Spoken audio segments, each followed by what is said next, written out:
اتر دیناجپور کے علاقے میں بڑے زیادہ دکھتا ہے۔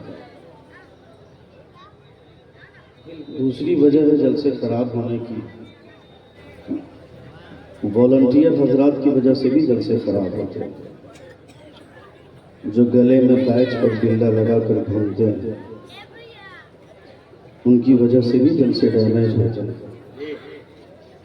جتنا ضروری ہے جلسہ سب کے لیے سننا، اتنا ہی ضروری ہے جلسہ کرانے والوں کے لیے بھی جلسہ سننا۔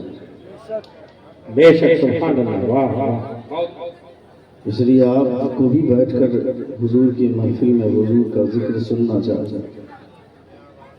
اگر 25 سال سے جلسے ہو رہے ہیں اور کمیٹی میں 25 لوگ ہیں اور ان 25 لوگوں میں سے ایک آدمی بھی 25 سال سے نمازی نہ بن سکا، اس کا مطلب ہے کہ اس نے صرف جلسہ کروایا، جلسہ سنا نہیں۔ اس لیے جلسہ ان کے لیے بھی سننا اتنا ہی ضروری ہے۔ تیسری وجہ ہے جلسوں کے خراب ہونے کی کہ لوگ اپنے آپ کو وی آئی پی سمجھتے ہیں، اور اس وی آئی پی کو کوئی بول نہیں سکتا ہے کہ آپ آ کر بیٹھ جائیے۔ وہ اپنے آپ میں وی آئی پی ہوتے ہیں، مگر یہ حضور کی محفل ہے، یہاں سب سے بڑا کوئی وی آئی پی ہے تو میرے مصطفیٰ۔ باقی جتنے لوگ ہیں مصطفیٰ کے نوکر ہیں، ہم سب مصطفیٰ کے نوکر ہیں۔ جتنے لوگ اس بات کو مانتے ہیں کہ ہم مصطفیٰ کے نوکر ہیں وہ کھڑے ہو جائیں۔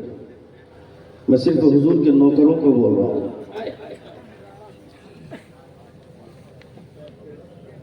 جو اپنے آپ کو سمجھتے ہیں کہ حضور کے نوکر ہیں۔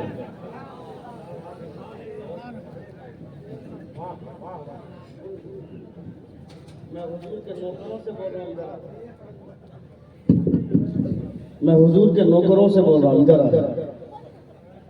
آپ کے پیچھے عورتیں بیٹھی ہوئی ہیں، ادھر آ جائیں۔ سارے لوگ آپ لوگ مت بیٹھیے، اسٹیج والے بیٹھے، آپ لوگ کھڑے رہیں۔ آپ میں سے کوئی آدمی نہ بیٹھے، کھڑے رہیں آپ۔ اس وقت میں سب سے بڑا ہوں، مجھ سے بڑا یہاں کوئی نہیں۔ میں اپنے باپ کے قدموں کی دھول کی برابری بھی نہیں کر سکتا ہوں، مگر اس وقت میرا باپ بھی ہوتا تو مجھ سے چھوٹا تھا۔ بالکل بالکل، میں اس وقت وہ کر رہا ہوں جو مصطفیٰ کر رہے ہیں۔ حضور کے کام کی وجہ سے میرا قد اونچا ہوا، اس لیے کوئی اگر میرے دادا کی عمر کا بھی ہے تو مجھ سے چھوٹا ہے، اس لیے کوئی بیٹھے نہیں۔ میں ایک آدمی بھی کھڑا نہیں دیکھنا چاہتا ہوں، ادھر قریب آئیے، سارے لوگ سامنے آئے۔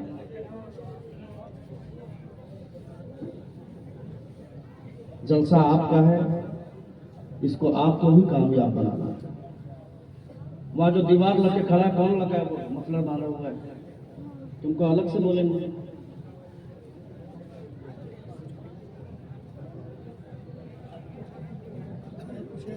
اب سارے لوگ بیٹھ جائیں۔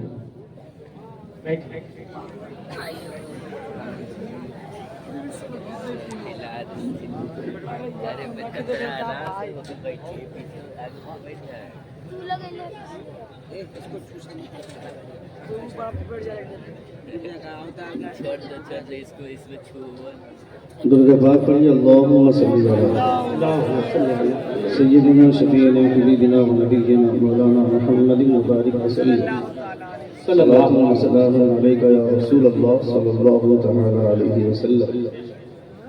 میری تقریر کے درمیان میں کوئی اٹھ کر جاتا ہے تو ایسا لگتا ہے کہ میری چھاتی پر پاؤں رکھ کر کے جا رہا ہے، اس لیے خبردار بیچ میں اٹھ کر جانے کی کوشش مت کیجیے۔ اطمینان کے ماحول میں آپ بیٹھے ہیں، بڑی محنت لگتی ہے جلسہ سجانے میں۔ مولانا جمیل صاحب کی دعوت اخلاص و محبت کی زنجیریں میرے پیروں میں تب تک لگی رہی جب تک میں یہاں پہنچ نہیں گیا۔ اور اس زنجیر کو بار بار کال کر کے قاری غلام سرور صاحب کستے رہتے تھے. ہر 2 دن کے بعد ان کا فون چلا جاتا تھا. میں نے مجبور ہو کر کہا کہ حضرت آپ بار بار فون نہ کریں، مجھے پریشان نہ ہوں آپ. میں نے آپ کی دعوت لے لی ہے تو انشاءاللہ ضرور پہنچوں گا. میں کئی دعوتیں آئی اس تاریخ میں، مگر میری عادت نہیں ہے کہ دعوت لینے کے بعد کسی دوسری دعوت کی طرف جھانکوں. کبھی ایسا حادثہ یا اتفاق ہو جاتا ہے تو دل سے چھوٹ جاتے ہیں، ورنہ دعوت لے لینے کے بعد میں وعدہ خلافی نہیں کرتا. اللہ رب العزت اس پر ہمارے تمام علماء کو قیام و دوام کی توفیق عطا فرمائے. بڑی اچھی شاعری آپ نے ملاحظہ فرمائی.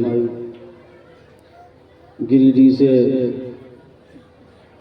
تعلق رکھنے والی وہ شخصیت جو جون پور سے اپنی پہچان بنانے میں کامیاب ہوئی ہے، جن کو دنیا شرف الدین شرف جون پوری کے نام سے جانتی اور پہچانتی ہے. بڑی خوبصورت آواز، بہت اچھی دھمک ہے ان کے پڑھنے کی، اور مجھے لگتا ہے کہ انہیں اپنا اثر دکھانے کے لیے بھرپور وقت نہیں ملا. انشاءاللہ دوسرے راؤنڈ میں آپ ان کا جوہر دیکھیں گے. اللہ رب العزت ان کی آواز میں مزید چاشنی کا جوہر عطا فرمائے. بہت اچھا پڑھا، بہت اچھا ماحول بنایا. ان کے بعد آپ نے ملاحظہ فرمایا قلمی توانائیوں کے ساتھ، شعری طاقت و قوت کے ساتھ، اپنی ایک الگ نوعیت سے اپنی شناخت 25 سال سے اسٹیج کی دنیا میں باقی رکھنے والی شخصیت استاد الشعراء ڈاکٹر اختر پرواز صاحب قبلہ حبیبی مدد اللہ النورانی. میں نے عالمی سطح پر ایک مشاعرہ کروایا تھا واٹس ایپ کی دنیا میں. اس عالمی مشاعرے میں اختر پرواز بھائی 1 نمبر پر آئے تھے. اب آپ سمجھ سکتے ہیں کہ ان کے قلم کی طاقت کتنی ہے. میں نے 5 جج رکھے تھے، اس میں الگ الگ علاقے سے، الگ الگ شہر سے، الگ الگ اسٹیٹ سے، الگ الگ ملک سے، اور کسی جج کو یہ نہیں بتایا تھا کہ دوسرے جج فلاں. کہیں ایسا نہ ہو کہ ان 5 کے درمیان میں کوئی کمیونیکیشن ہو جائے. میں نے مقطع کسی کو نہیں بھیجا تھا. اور اس اتنے تحقیق کے ساتھ اگر مشاعرہ ہو اور اس مشاعرے میں اگر یہ اپنی شاعری کا لوہا منوا کر 1 نمبر پر آئے ہیں تو آپ سمجھ سکتے ہیں کہ ان کی شاعری کس قدر اونچائی کی بات کرتی ہے. اللہ رب العزت ان کی آواز میں، ان کے قلم میں مزید برکتیں عطا فرمائے. قاری لال محمد حسن فیضی صاحب قبلہ کی نقابت آپ سن رہے ہیں، اور ہر خطیب یا شاعر کے بعد ان کی ملاقات آپ سے، آپ کی ملاقات ان سے ہو رہی ہے. بہت اچھی زبان رکھتے ہیں، بہت اچھے اخلاق کے مالک ہیں.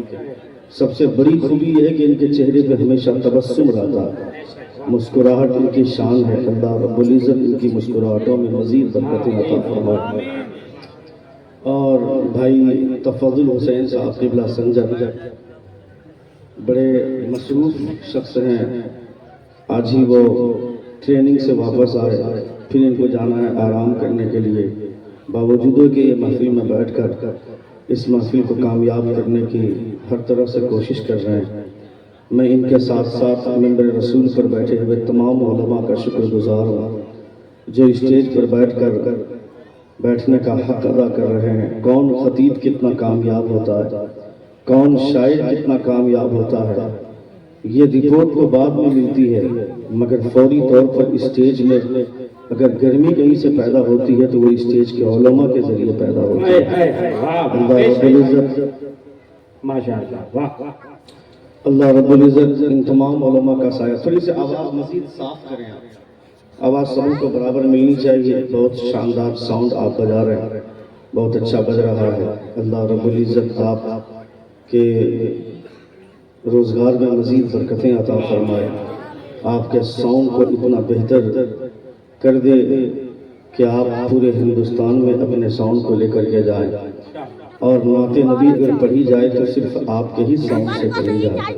خدا یہ توفیق دے. ایک بار پورا مجمع اپنے دونوں ہاتھوں کو فضا میں لگا کر کہیں یا رسول اللہ، اور ایک بار کہیں یا حبیب اللہ.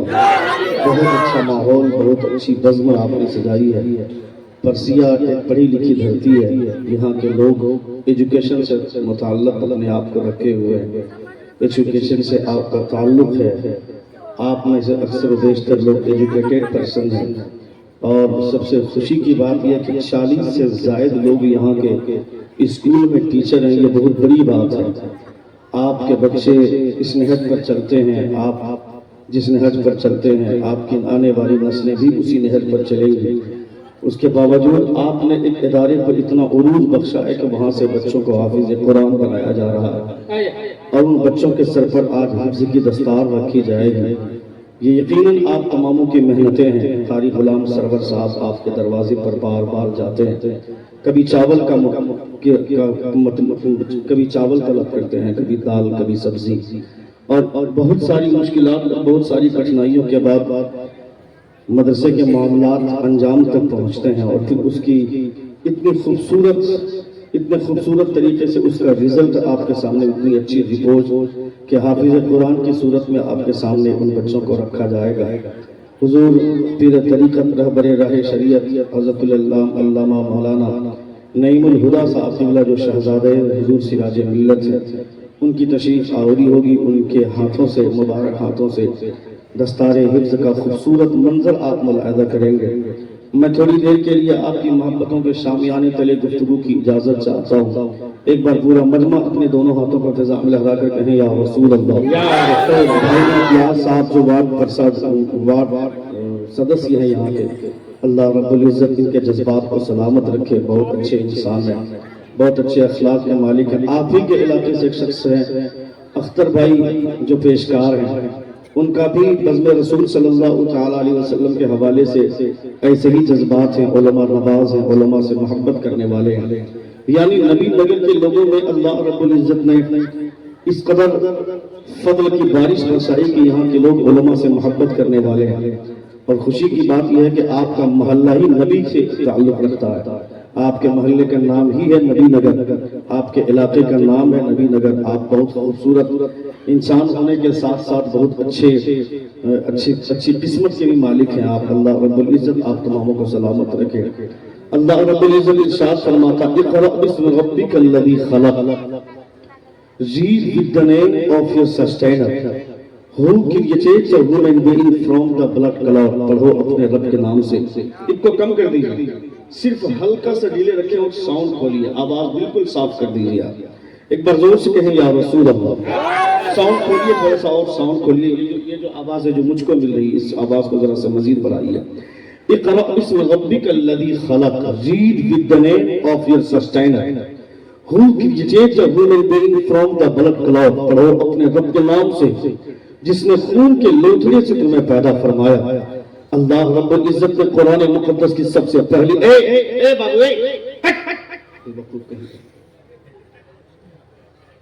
کیا ٹھیک موسم بنا بگاڑ دیا۔ ایک بار زور سے کہیں یا رسول اللہ، اور ایک بار کہیں یا حبیب اللہ۔ مجھے حیرت ہوتی ہے ایسے لوگوں سے کہ ٹھیک تقریر کا ہی وقت آتا، اسی وقت آپ کو استنجا کی ضرورت کیوں پڑ جاتی ہے؟ کیوں آپ اسی وقت اٹھ کر کے جاتے ہیں؟ نعت خوانی ہو رہی تھی، اس وقت آپ میں سے کسی نے اٹھنے کی جرأت نہیں کی۔ نعت تم سنو گے تو تقریر تمہارا باپ سنے گا کیا؟ نعت بھی سننا تمہارے لیے ضروری ہے، تقریر بھی سننا اتنا ہی ضروری ہے۔ رات بھر اگر اختر پروان بھائی نعت پڑھتے رہیں گے، شرف الدین شرف جونپوری صاحب نعت پڑھتے رہیں گے، صبح پوچھیں گے ایک شعر سناؤ تو ایک نانی مر جائے گی مگر ایک شعر نہیں سنا پاؤ گا۔ مگر میں نے 1 گھنٹے کی تقریر مگر حضور کی شریعت کا کوئی مسئلہ بتا دیا تو تمہاری ہڈیاں اس دنیا میں جب تک رہیں گی تب تک تم اس مسئلے کو یاد رکھو گے۔ میں نے اگر تم کو کہہ دیا کہ کھڑے ہو کر پانی پینے سے حضور نے منع فرمایا ہے تو جب تک زندہ رہو گے تم کو یہ مسئلہ یاد رہے گا۔ یہ تقریر کا فائدہ ہے، یہ مصطفیٰ جان رحمت صلی اللہ علیہ وسلم کی شریعت کے قوانین جاننے کا فائدہ ہے۔ تقریر نہیں سننے کی وجہ سے آج یہ ساری بیماریاں ہمارے درمیان میں پھیلی ہیں۔ باپ 5 وقت مسجد میں جا کر نماز پڑھتا ہے مگر اس کا بیٹا باہر چوراہے پر کھڑا ہو کر لونڈیا بازی کرتا ہے۔ باپ 5 وقت مسجد میں نماز پڑھتا ہے، اس کا بیٹا اپنے گھر کے چبوترے میں بیٹھ کر پبجی کھیلتا ہے، فری فائر جیسے گنونے گیم کھیلتا ہے۔ 4 سال کی عمر سے ہی اس کے بچے اپنی زندگی برباد کر رہے ہیں۔ کبھی آپ نے ان سب چیزوں پر غور نہیں کیا؟ تقریریں سننی چاہیے، تقریریں آپ کی ضرورت کی ہے۔ برہمن کی اولادوں کے لیے تقریریں نہیں ہوتی، راجپوت کی اولادوں کے لیے تقریریں نہیں ہوتی۔ خطاب اس لیے ہوتا ہے کہ مصطفیٰ کا کلمہ پڑھنے والا تقریر سنے۔ نہیں سنیں گے تو آپ جانیں گے کیسے؟ After 5 years of research, Dr. John Bernard Shaw بولتا ہے کہ after 5 years of research, we have come to the conclusion that Muslims had a greater love for their Nabi than the religion of Islam. وہ بولتا ہے کہ میں نے 5 سال تک مسلمانوں کی شدت پسندی پر ریسرچ کیا، انویسٹیگیشن کیا، 5 سال تک مسلمانوں کے اندرونی حالات پر میں نے تحقیق کی. After 5 years of research, I have come to the conclusion that 5 سال کی تحقیق کرنے کے بعد میں اس نتیجے پر پہنچا ہوں کہ Muslims had a greater love for their نبی. وہ بولتا ہے 5 سال کی تحقیق کرنے کے بعد میں اس نتیجے پر پہنچا ہوں کہ مسلمان پوری دنیا میں سب سے زیادہ اگر کسی سے محبت کرتا ہے تو وہ کوئی دوسرا نہیں ہے، وہ آمنہ کا لال ہے جس سے دنیا میں سب سے زیادہ محبت ہے.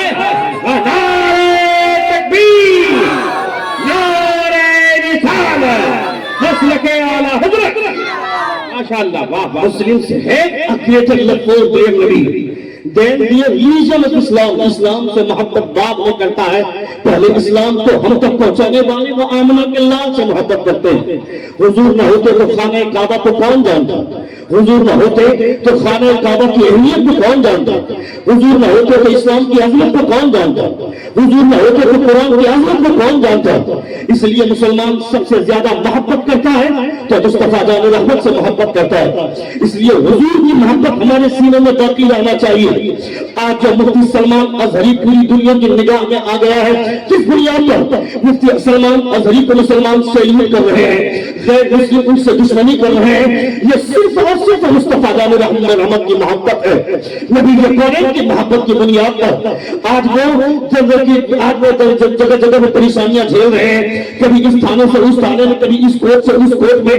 مگر میں کہنا چاہتا ہوں چاہے زندگی بھر ان کو تم پریشان کرو، مگر ان کے سینے میں جو مصطفیٰ کی محبت کا چراغ جل رہا ہے اسے کیسے مٹاؤ گے؟ تمہاری ہڈیاں سڑ جائیں گی. مگر سلمان اظہری نے جو تمام ہندوستان کے دنیا میں، تمام ہندوستان کے مسلمانوں کے دلوں میں جو مصطفیٰ کی محبت کا چراغ پھونکا ہے، یقیناً وہ زندہ رہے گا. میں یہ کہنا چاہتا ہوں جو مصطفیٰ کی محبت میں مر بھی جاتا ہے تو مصطفیٰ کی محبت اسے زندہ رکھ دیتے ہیں.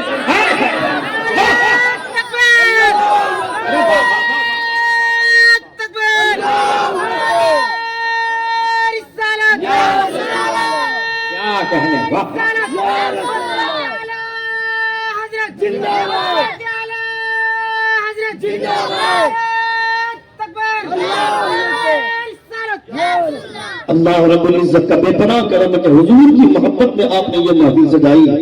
نبی کونین صلی اللہ تعالی علیہ وسلم کی محبت میں آپ نے اس مجلس کا انعقاد کیا. اس لیے جتنی دیر تک بیٹھے آدمی اس خیال سے بیٹھے کہ حضور کی محبت کی تعلیمات لے کر کے جائے، مصطفیٰ جان اکرم صلی اللہ علیہ وسلم کی شریعت کے قوانین سیکھ کر کے جائے. پوری دنیا میں آج لوگوں کو احساس ہو گیا، ایک ہندو کو ہندو ہونے کا احساس ہو گیا، ایک کرسچن کو کرسچن ہونے کا احساس ہو گیا، ایک سکھ کو سکھ ہونے کا احساس ہو گیا. مگر اب تک مسلمانوں کو مسلمان ہونے کی حیثیت سے ہماری ذمہ داری کیا ہوتی ہے؟ اب تک یہ مسلمانوں کو احساس نہیں ہوا. جب پوری دنیا کے لوگوں کے احساس مر جاتے ہیں تو مسلمان وہ قوم ہے جو مرے ہوئے احساس کو زندہ کرتی ہے. مگر جب مسلمان ہی کا احساس مر گیا تو پھر باقی سارے لوگوں کے بارے میں ہم کیا کہیں گے؟ آج ہر کوئی ایک پلیٹ فارم پر کھڑا ہو کر اسلام کو آنکھ دکھا رہا ہے، مسلمانوں کو برباد کرنا چاہتا ہے، مسلمانوں کو مٹانا چاہتا ہے. مگر میں تم سے کہنا چاہتا ہوں اگر تم نبی کونین صلی اللہ علیہ وسلم کے سچے پیروکار رہے، سچے وفادار رہے تو دنیا کبھی تم کو مٹا نہیں سکتی ہے. تم مر بھی جاؤ تو اسلام کا نام زندہ رہے گا، اسلام کا وقار زندہ رہے گا. اسلام تیری لفظ نہ ڈوبے گی حشر تک، تیری رگوں میں خون ہے رواں 4 یار کا. اسلام کی فطرت میں قدرت لچک دی ہے، جتنا ہی دباؤ گے اتنا ہی یہ ابھرے گا. یہ پاگل لوگ یہ سمجھتے ہیں کہ مسلمانوں کو مار دیں گے تو اسلام مر جائے گا، مسلمانوں کو ختم کر دیں گے تو اسلام ختم ہو جائے گا. تم سے بہت پہلے لوگوں نے، ہزاروں نہیں لاکھوں نہیں کروڑوں لوگوں نے سوچا تھا کہ اسلام کے ماننے والے مسلمانوں کو مار دو گے تو اسلام مر جائے گا.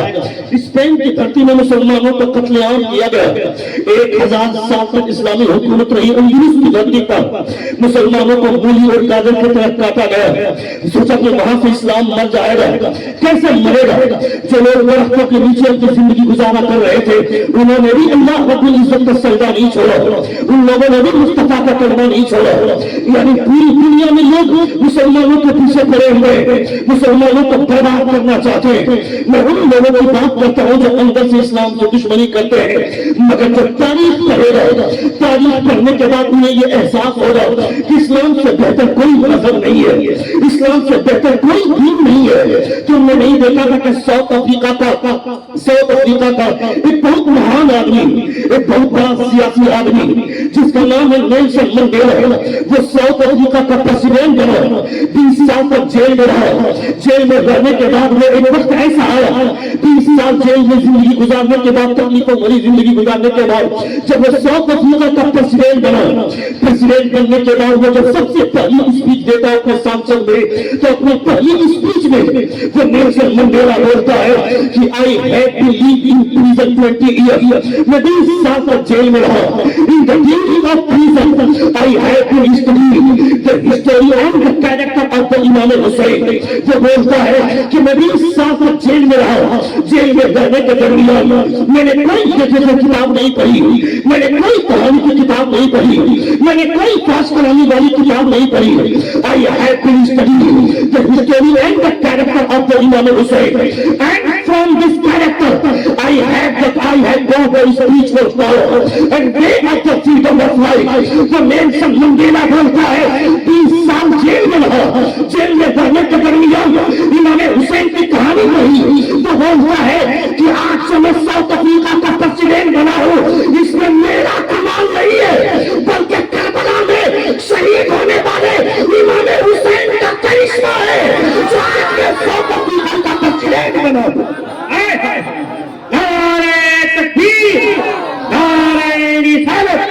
جشن دستار بندی.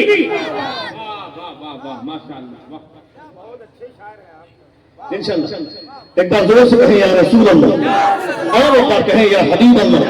پورا مجمع ہاتھوں کو فضا میں لہرا کر کہیں یا رسول اللہ. I have been studying the history and the character of the Imam Hussain. تم اسلام کی تاریخ پڑھو گے, تمہارے پاس امام حسین کا کیریکٹر پڑھنے کے لیے تمہارے پاس ٹائم کہاں ہے؟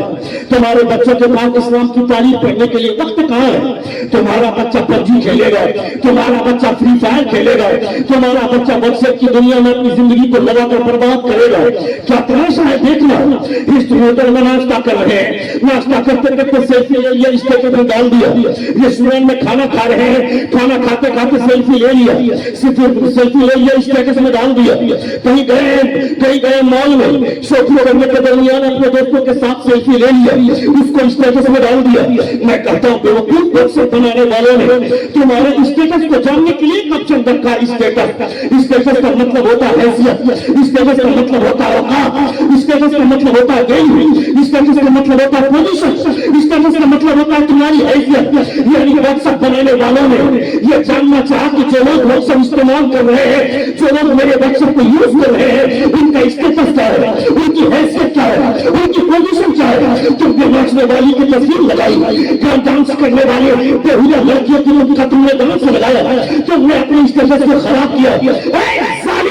یہ تمہارا اسٹیٹس نہیں ہے جو تم نے بنا کر رکھا ہے. تمہارا اسٹیٹس کیا ہے؟ چلو خدا سے پوچھتے ہیں. میرا پروردگار تمہارا اسٹیٹس بولتا ہے, پروردگار فرماتا ہے اللہ رب العزت کے ارشاد گرامی تم خیر الامتی اخرجت للناس تأمرون بالمعروف وتنهون عن المنکر. اللہ فرماتا ہے جس طرح میرے محبوب دنیا کے تمام نبیوں میں سب سے اونچے مقام پر ہے, اس طرح ان کی امت تمام امتیوں میں سب سے اونچے مقام پر ہے. زندہ باد, زندہ باد. سن رہے ہیں آپ, سن رہے ہیں. کوئی انعام دینے والے لوگ کہاں چلے گئے؟ کس نے کہا کہ مقرر کو انعام نہیں دینا چاہیے؟ تماشا یار, حیرت ہوتی ہے. کیا لگتا ہے آپ کو اختر بھائی کو خالی بیٹی ہے؟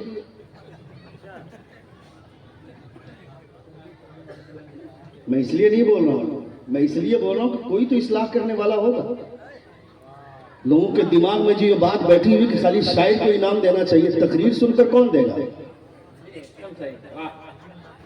حضور مجاہد ملت علیہ رحمہ فرماتے ہیں کہ عالموں کو پیسے دو، عالموں کو پیسے دو گے تو یہ گارنٹی ہے کہ وہ پیسہ شراب کی بھٹیوں میں نہیں جائے گا. جی جی حق ہے. وہ پیسہ تاش کے پتوں میں نہیں جائے گا. عالموں کو پیسے دو گے تو اس پیسے سے یا کتاب خریدے گا، یا تو کسی کچھ کوئی چیز خرید کر کھائے گا. کتاب خریدے گا تو مطالعہ کرے گا، کھائے گا تو اس سے خون بنے گا، خون بنے گا تو انرجی آئے گی، اور اس انرجی سے تقریر کرے گا تو کسی ایک نے بھی عمل کر لیا تو جو ثواب خدا عالم کو دے گا خدا تمہیں بھی عطا فرمائے گا. واہ بے شک واہ واہ. اگر ہم نے ڈرامہ شروع کرنا شروع کر دیا، یہاں پہ سیٹ بنتے ہیں، اسٹائل کے ساتھ پیسہ اڑاتے ہیں، اور بقرعید کے موقع سے جاتا ہے امام قربانی کرنے کے لیے. قربانی کر دینے کے بعد امام صاحب سلام کرتے ہیں اسپیشل جا کر کے، اب تو اس کی توجہ ہوگی میری طرف کہ کچھ اور بھی اس کے بعد ہے. سلام کرنے جاتے ہیں تو امام صاحب ملاقات کرتے ہیں، ٹینشن مت لیجیے، ابے مسافہ کر. ابھی 25,000 روپے کا مال خریدا، محلے والوں کو لا لا کر دکھایا. مال دیکھیے 1 کوئنٹل نکلے گا نا اس میں. 45,000 روپے محلے میں کسی کے پاس نہیں حضرت ایسا. 45,000 روپے میں خریدا ہے، مال دکھایا، اور 500 روپیہ نذرانہ دینے کی اوقات ہماری نہیں ہے.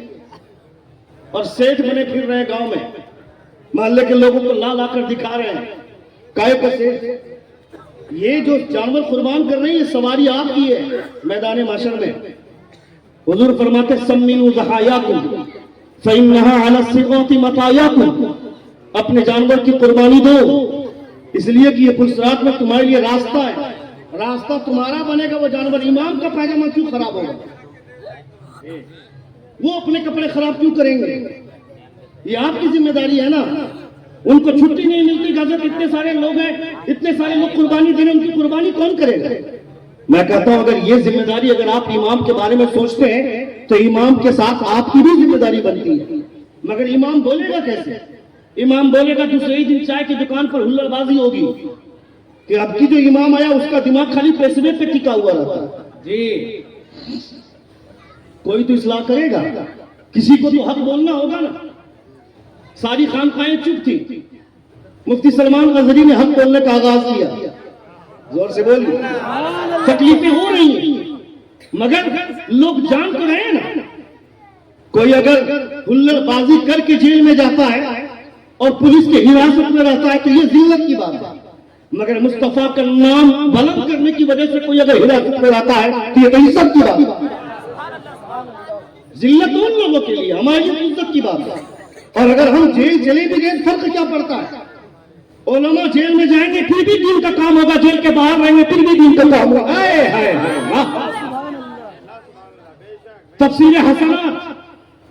تفسیر حسنات علامہ سید ابو الحسنات صاحب نے جو تفسیر حسنات لکھی ہے 7 جلدوں میں، وہ جیل میں لکھی. جیل میں علامہ اشرف القادری علیہ رحمٰن نے زیر و زبر لکھا ہے، جیل میں لکھا ہے.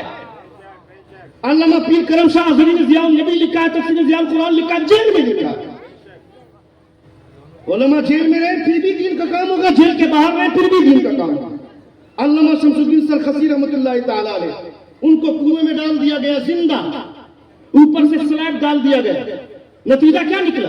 ان کا شاگرد اوپر بیٹھ کر کے مسئلہ پوچھتا تھا، وہ اندر سے مسئلہ بتاتے تھے.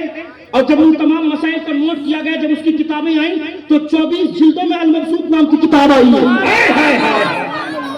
ہمیں فرق نہیں پڑتا ہے، ہم جیل میں رہے بھی دین کا کام کریں گے، جیل کے باہر رہے پھر بھی دین کا کام کریں گے. مگر نوعیت یہ دیکھنی ہے کہ جیل میں جا رہے کس بنیاد پر؟ کھانے کی وجہ سے نہیں، پینے کی وجہ سے نہیں، مصطفیٰ کا نام بلند کرنے کی وجہ سے جا رہے. نعرہ تکبیر، نعرہ رسالت، مذہب اسلام، نعرہ تکبیر. اپنے بچوں کا ذوق بڑھائیے. یہ جو حافظ قرآن تیار ہو رہے ہیں، اللہ رب العزت کرم فرمائے. یہاں کے اساتذہ اللہ حضرت علامہ غلام سرور صاحب قبلہ اللہ رب العزت سلامت رکھے. 14 سال سے ہیں غالباً یہاں پہ.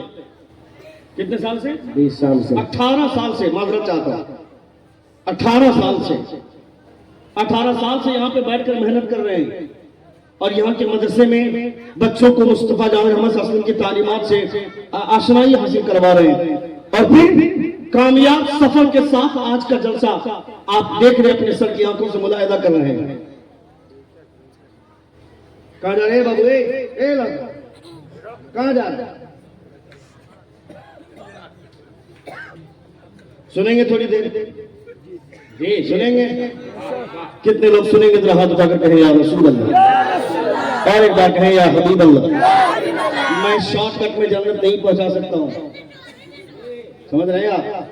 جنت میرے باپ نے نہیں بنائی ہے۔ جو آپ جو اعتماد کر کے بیٹھے ہیں نا کہ ہم کو جنت ملے گی ایک مرتبہ حضور کے جلسے میں بیٹھیں گے، یہ غلط ہے۔ ایک مرتبہ سال میں جلسہ سننے سے جنت نہیں مل جاتی ہے، جنت کے لیے محنت کرنی پڑتی ہے۔ یہ جو آپ کو پوائنٹ سمجھا گیا کہ ایک مرتبہ سبحان اللہ بولو کہ خدا نے پسند کر لیا تو جنت ملے گی، اور 5 وقت اذان ہوتی ہے اسی وقت تم کرکٹ دیکھتا رہتا ہے، موبائل دیکھتا رہتا ہے، خدا نے ناپسند فرما لیا تو کیا ہوگا؟ دونوں پہلو ہے نا، خدا نے پسند کر لیا تو یقیناً یہ تو صحیح ہے۔ آپ کا کیا، ہم تماموں کا ایمان ہے کہ کل قیامت کے میدان میں عمل کی بنیاد پر نہیں، خدا کے فضل کی بنیاد پر جنت میں جائیں گے سب لوگ۔ لیکن خدا کا فضل ہوگا کس پر؟ جس کی طرف مصطفیٰ اشارہ کریں گے، اور مصطفیٰ اشارہ کس کی طرف کریں گے؟ پب جی کھیلنے والوں کی طرف، فری فائر کھیلنے والوں کی طرف، شادی میں بھانگڑا کرنے والوں کے لیے۔ ڈی جے جب تک نہیں آئے گا تب تک شادی نہیں ہوگی۔ بے وقوف لونڈا بولتا ہے کہ نہیں ڈی جے لاؤ گے تو بھاگ جاؤں گا میں شادی سے پہلے۔ کیا تیری ضرورت کیا ہے؟ تم اگر بھاگ ہی جاؤ گے تو فرق کیا پڑے گا؟ شادی کے موقع سے کارڈ چھپ گئے، گھر میں سارے لوگ بیٹھ کر کے فیصلہ کرنے لگے کس کو کارڈ دینا ہے کس کو کارڈ نہیں دینا ہے۔ اندر سے بلا آدمی بولتا ہے نہیں سب کو دعوت دے کر بلانا ہے، بڑے ابو ناراض ہے تو راضی کر کے بلانا ہے، بڑا بہنوئی ناراض ہے تو راضی کر کے لانا ہے، چھوٹے ابو ناراض ہیں انہیں بھی راضی کر کے لانا ہے۔ شادی خوشی کا موقع ہے، کسی کو چھوڑنا نہیں ہے، سب کو راضی کر کے لے آنا ہے۔ یعنی جو ناراض تھے سب کو راضی کیا، بڑے ابو ناراض تھے راضی کر لیا، بڑا بہنوئی ناراض تھا راضی کر لیا، چھوٹا بھائی ناراض تھا راضی کر لیا، اور اس نکاح سے سب سے زیادہ راضی تھے تو مصطفیٰ ہم نے ڈی جے لا کر حضور کو ہی ناراض کر دیا۔ بھائی ناراض رہتا چلتا، کچھ دن کے بعد منا لیتے، بڑے ابو ناراض رہتے چلتا، کچھ دن کے بعد منا لیتے، مگر کم سے کم حضور اگر اس شادی سے راضی ہوتے تو نسلوں میں جو برکتیں ہوتی وہ الگ انداز میں ہوتی۔ زور سے بولے، زور سے بولے۔ شارٹ کٹ میں جنت میں نہیں پہنچا سکتا ہوں میں، جنت میں نے نہیں بنائی ہے، جنت بنانے والا خدا اور جنت بانٹنے والے مصطفیٰ ہیں۔ آپ جو یہ سوچ کر بیٹھے نا کہ پیر صاحب آ جائیں گے محلے میں، ایک مرتبہ ہاتھ چوم لیں گے تلوا چاٹ لیں گے جنت مل جائے گی، پیر بھی جنت میں جائیں گے کہ قیامت کے دن پتہ نہیں چلے گا۔ یہاں کوئی نہیں کہہ سکتا کہ ہم جنتی ہیں گارنٹی کے ساتھ، قیامت میں سب کا ایک ہی حال ہوگا، وہاں پہ بولنے کی اجازت کسی صرف مصطفیٰ کو حق ہوگا۔ کون کہہ سکتا ہے گارنٹی کے ساتھ کہ تم کو پیر صاحبی جنت میں لے کر کے جائیں گے؟ میری ماں ناراض ہے، میں الگ شہر میں رہتا ہوں، کرائے پہ بھی مکان لے کر کے بیوی کے ساتھ رہتا ہوں، بیوی روزانہ رس ملائی کھلاتا ہوں، میری ماں نے صبح کا ناشتہ کیا کہ نہیں، دوپہر کا لنچ ہوا کہ نہیں، رات کا ڈنر ہوا کہ نہیں، کوئی فرق نہیں پڑتا، مگر صبح شام بیوی کو اچھا کھانا کھلاتے ہیں، اور سال میں ایک مرتبہ محلے میں پیر صاحب آ گئے تو تلوا چاٹنے لگے۔ میں کہتا ہے اگر تمہاری ماں ناراض ہے زندگی بھر پیر کا تلوا چاٹتا رہے گا، کوئی جنت ملنے والی نہیں ہے، اس لیے کہ مصطفیٰ فرماتے ہیں پیر جنت پیر کے قدموں کے نیچے نہیں، جنت تمہاری ماں کے قدموں کے ہے۔ نعرہ تکبیر، نعرہ رسالت، عظمت والدین، شہنشاہ دو عالم کانفرنس، ماشاءاللہ جنت تمہاری ماں کے قدموں کے نیچے ہے۔ ماں کو ناراض کر کے سوچ رہا کہ ایک مرتبہ پیر صاحب کے بعد جا کے بیٹھ جائیں گے 5 منٹ تو جنت مل جائے گا۔ پیر صاحب کو ہی پوچھئے کہ کبھی اپنی ماں کو ناراض کرنے کی جرات کی ہے کیا؟ ان کی بھی ہمت نہیں ہے کہ ماں کو ناراض کرے. دنیا کے سب سے بڑے پیر مصطفیٰ جان رحمت ہے. زور سے بولیے گا سبحان اللہ. حضور کی بارگاہ میں دودھ پلانے والی خاتون آئی, نقاب پوش خاتون. مصطفیٰ نے چادر بچھا دی. 1 گھنٹہ تک بات کی مصطفیٰ نے. نبی نے چادر بچھائی. جب وہ خاتون چلی گئی, صحابہ پوچھتے یا رسول اللہ کون تھی؟ نبی فرماتے مجھے دودھ پلانے والی ماں ہے. زور سے زور سے زور سے, مجھے دودھ پلانے والی ماں ہے. حضور نے چادر بچھائی. یہ نبی کی چادر ہے. ہاں, نبی کی چادر کو ہلکے میں مت لینا. مصطفیٰ نماز میں دروازہ پڑھا کر لوٹ گئے. حضرت عائشہ نے دیکھا کہ حضور تشریف لا رہے ہیں. حضرت عائشہ نے جلد بازی میں ان کو دوپٹہ نہیں ملا تو حضور کی چادر رکھی ہوئی تھی, سر پر رکھ لیا. جب نبی اندر داخل ہوئے, حضرت عائشہ کپڑا لے کر بدن پوچھنے لگی.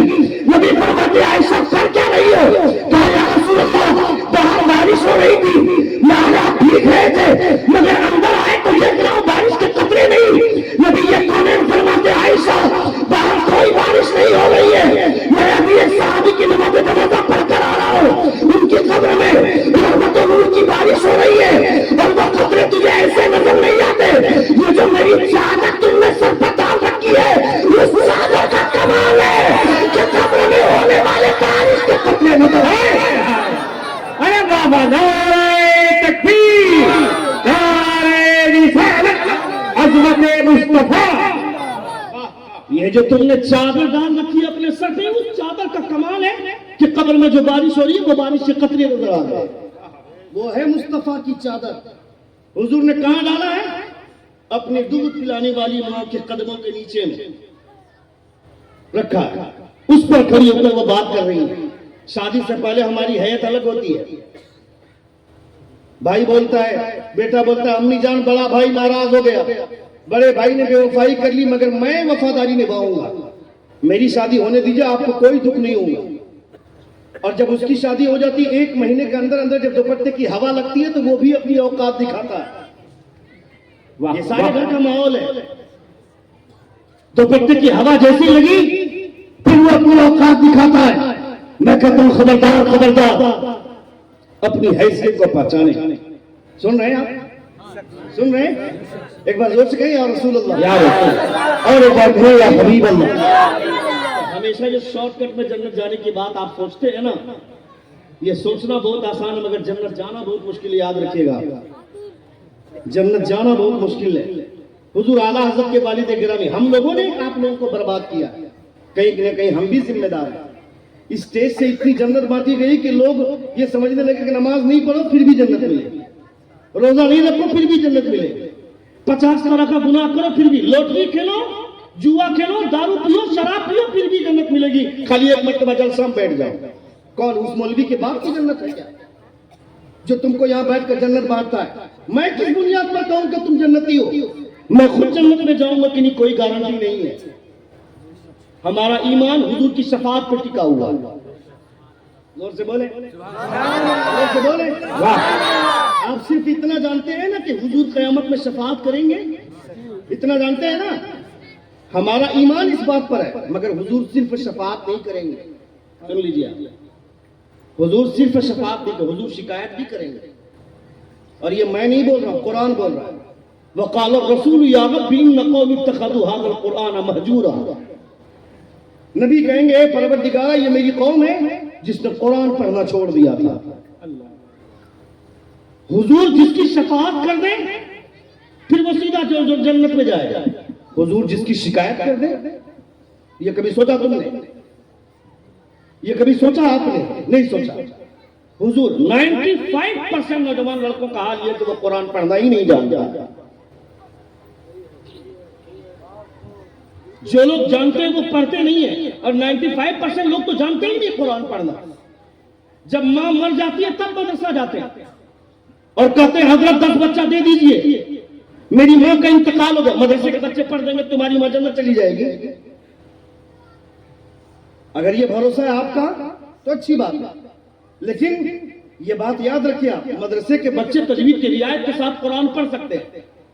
امام صاحب آ کر حسین جملوں میں دعا کر دیں گے, مگر وہ درد کہاں سے لائیں گے جو درد ماں کے مرنے کے بعد بیٹے کے سینے میں پیدا ہوتا ہے. وہ درد کہاں سے آئے گا جب باپ کے انتقال کے بعد بیٹا محسوس کرتا ہے. اور حضور فرماتے ہیں دعا اچھے جملوں کی وجہ سے نہیں, سینے کے درد کی وجہ سے قبول کی جاتی ہے. اگر تمہیں اتنا ہی شعور نہیں ہے کہ میں قرآن پڑھوں, اپنی ماں کے لیے مغفرت کی کبھی تنہائی میں دعا کروں, اتنی بھی توفیق نہیں ہے تو پھر کس بنیاد پر دنیا میں جی رہے ہیں؟ اتنا بھی شعور نہیں ہے, اتنی بھی سمجھ نہیں ہے, اور اب بھروسہ کر کے بیٹھے ہوئے ہیں. صاحب بھروسہ اچھی بات ہے, مگر بھروسے کے ساتھ ساتھ اپنا عمل بھی چاہیے. یہ کب کہیں گے نہ طاعت پر نہ تقویٰ پر نہ زہد و اتقیٰ پر ہے, ہمارا نام جو کچھ ہے محمد مصطفیٰ پر ہے. یہ کیا سجدہ چھوڑ کر یہ بولنا بہتر نہیں ہے, سجدہ کرنے کے بعد یہ بولنا سجدہ کر رہا ہوں پھر بھی مجھے اپنے سجدوں پر نہیں مصطفیٰ کے احسان پہ بھروسہ ہے. حضرت خالد بن ولید 60,000 کا لشکر آیا ہوا عیسائیوں کا مسلمانوں پر حملہ کرنے کے لیے. 60,000. حضرت خالد بن ولید کے سپہ سالار حضرت ابو عبیدہ بن جراح ہے. حضرت ابو عبیدہ بن جراح سے حضرت خالد بن ولید کہتے ہیں مجھے 30 آدمی دیجئے, 30 آدمی کے ساتھ جا کر حملہ کرتا ہوں. لوگوں نے چڑھایا خالد بن ولید کو, کہا خالد کیا تماشے کی بات کر رہے ہو, کہاں 60,000 کہاں 30 آدمی, 30 آدمی کے ساتھ چڑھائی کرے گا. حضرت ابو عبیدہ بن جراح کہتے ہیں میری طرف سے کچھ لے کر کے جاؤ, 30 نہیں 300 لے جاؤ. حضرت خالد بن ولید اپنے ساتھ 300 لوگوں کو, کہاں مقابلے میں کتنے لوگ ہیں, زور سے بولیں. I am not talking about 70,000 60,000 60,000 عیسائیوں کا لشکر. حضرت خالد بن ولید 3,000 لے کر کے جاتے ہیں. جب عیسائیوں کا سپہ سالار دیکھا کہ 300 لے کر کے آ رہے ہیں, سوچا صلح کرنے کے لیے آ رہے ہیں. خالد بن ولید سے کہا کہ خالد صلح ہوگی, ایگریمنٹ ہوگا, لیکن ایگریمنٹ پیپر میری شرط کی بنیاد پر کنڈیشن میرا رہے گا, ٹرم اینڈ کنڈیشن میں طے کروں گا, میرے شرط کے ساتھ صلح نامہ لکھا جائے گا. حضرت خالد بن ولید کہتے ہیں تمہیں کیا لگتا ہے کہ ہم صلح کرنے آئے, تمہیں کیا لگتا ہے ہم صلح کرنے آئے. کہا تو پھر کس لیے, کہا چڑھائی کرنے آ رہا ہوں. کہا صلح نہیں چڑھائی کرنے. وہ عیسائی لشکر کا سپہ سالار بولتا ہے خالد شرم کرو, 300 لوگوں کے ساتھ 60,000 کا مقابلہ کرے گا تو نہیں آنے والی دنیا لوگ مجھے گالی نہ دے, دنیا کے لوگ مجھے گالی نہ دے.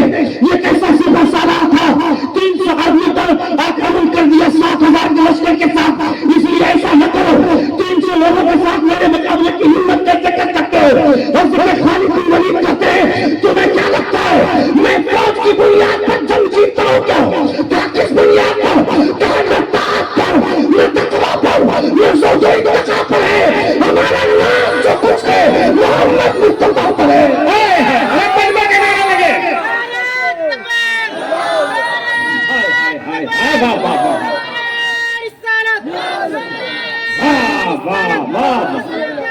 کیا کہنے, کیا کہنے.